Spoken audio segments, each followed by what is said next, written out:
शिक्षक दिवस की बहुत बहुत बधाई, शुभकामनाएं। आज शिक्षक दिवस है। हर स्कूल में, हर जगह शिक्षक दिवस मनाया जा रहा है। हमारे स्कूल में भी मना। मेरे स्कूल में बच्चों ने बहुत सारे प्रोग्राम किए, बधाइयाँ दी, शुभकामनाएं दी, कार्ड दिए। सारे लोगों ने अपने अपने तरफ से टीचर्स को बधाई दी।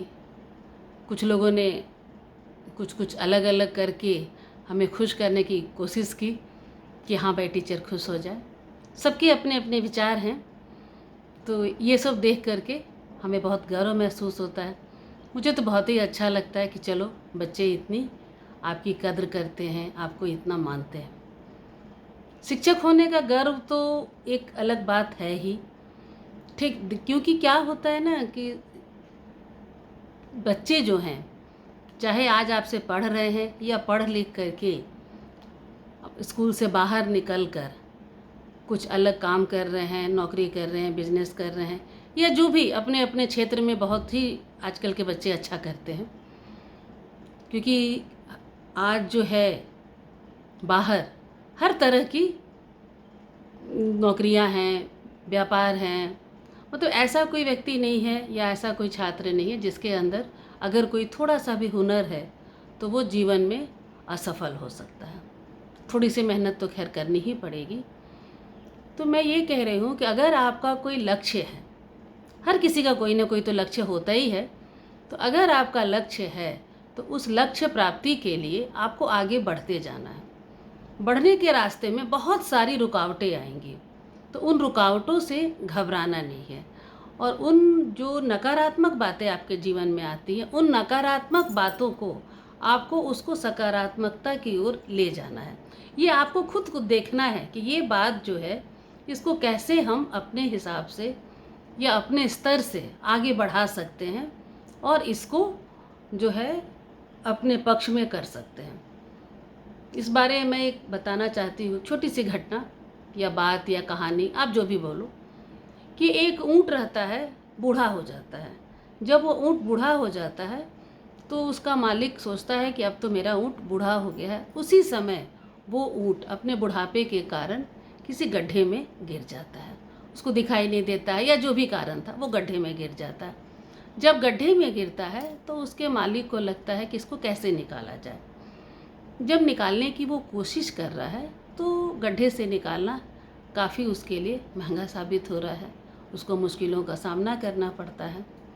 तब वो कुछ लोगों को बुलाता है और वो लोग सोचते हैं कि इस ऊँट को इसी गड्ढे में हम लोग दफन कर देते हैं और उसके ऊपर मिट्टी डालना प्रारंभ कर देते हैं। तो ऊँट के ऊपर जब मिट्टी शुरुआत में गिरने लगती है तो ऊँट घबरा जाता है और डर के मारे चिल्लाने लगता है कि ये क्या हुआ। मिट्टी 2-3 बार गिरती है, वो डर के मारे चिल्लाने लगता है, घबराता है कि ये क्या हो रहा है, लोग मेरे ऊपर मिट्टी क्यों डाल रहे हैं। लेकिन तभी ऊँट के दिमाग में कुछ होता होगा, ऊँट ने कुछ सोचा और जैसे ही उसके ऊपर मिट्टी गिरती है वो पीठ से मिट्टी झाड़ देता है, नीचे कर देता है। धीरे धीरे वो मिट्टी को झाड़ कर नीचे गिराते जा रहा है और उस मिट्टी के ऊपर चढ़ता जा रहा है, ऊपर उठता जा रहा है। एक समय ऐसा आता है कि मिट्टी गिरते गिरते जो गड्ढा जो रहता है वो मिट्टी से इतना भर जाता है कि ऊँट उस गड्ढे से आराम से बाहर निकल जाता है। तो वो मिट्टी उसको दफन करने के लिए, उसको गड्ढे में बंद करने के लिए डाली जाती है, लेकिन उसने उस मिट्टी का कैसे इस्तेमाल किया ये देखिए।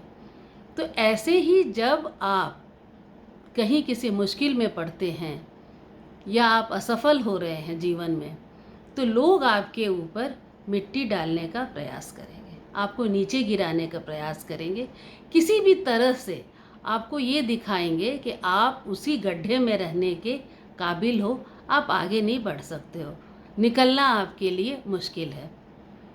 तो जो उनकी कही हुई बातें हैं उससे हतोत्साहित मत होइए, उन बातों को सकारात्मक ढंग से लीजिए और उन बातों को मिट्टी के समान झाड़ कर आप आगे बढ़ते जाइए। यहाँ लोग आपकी सफलता से घबरा कर, ईर्ष्या कर आपको पीछे खींचने का, नीचे गिराने का प्रयास करेंगे।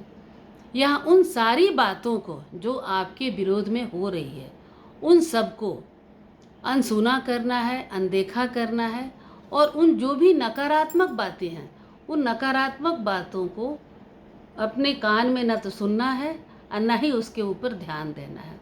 उसको झटक करके हटा देना है और आगे बढ़ते जाना है।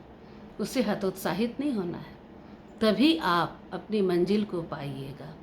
तो सकारात्मक बनना बहुत ज़रूरी है। तो सकारात्मक बनिए, खुश रहिए, मस्त रहिए और जीवन में जो चाहिए वो प्राप्त कीजिए।